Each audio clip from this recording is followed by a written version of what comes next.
Tonight on the Scene at 10, a former president takes the stage at TPAC. George Bush wasn't acting. Find out what he was doing. Now hiring. It's the sign of the times. Why are businesses having a hard time finding workers? We'll tell you. And some female city slickers hit the trail to try their hand at a cattle drive. These stories plus a smoke screen over smoke in the workplace. And does Diana's future include a move to America? We'll let you know right now on the Scene at 10.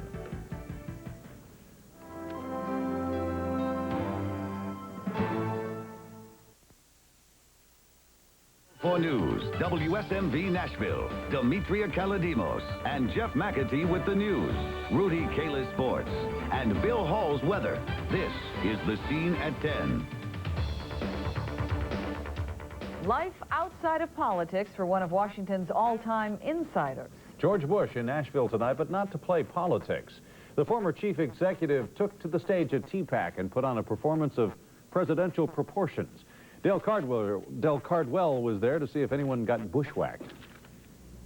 Ladies and gentlemen, please join me in welcoming the 41st President of the United States, George Bush. If you tuned in to hear an I told you so speech from a bitter ex-president, well, you may be disappointed. George Bush took the stage with the presence of a statesman and the zingers of a comedian. Last week, I asked Elizabeth what to talk about. She was a big help.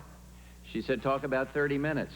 And that wasn't the only observation from the man who was once the most powerful leader in the world.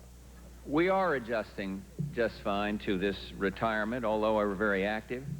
There's a dramatic change. I was telling Elizabeth, though, on the golf course, now that I'm not president, it's amazing how many people beat me.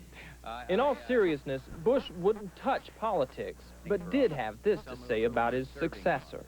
And I've just decided that though I do have these differences, to lay off the criticism of our president.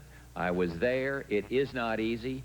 I will speak out from time to time on an issue, but I think Vandenberg was right, particularly on foreign policy, or maybe essential only on foreign policy, when he said politics ends at the water's edge.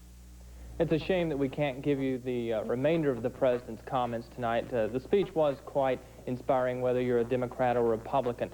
The president gave what you would call a George Bush greatest hits package. He talked about the fall of communism, the Berlin Wall. He talked about the opening of markets into China, and he, of course, talked about the Gulf War and the fall of Saddam Hussein. It was a very interesting speech. It was mainly about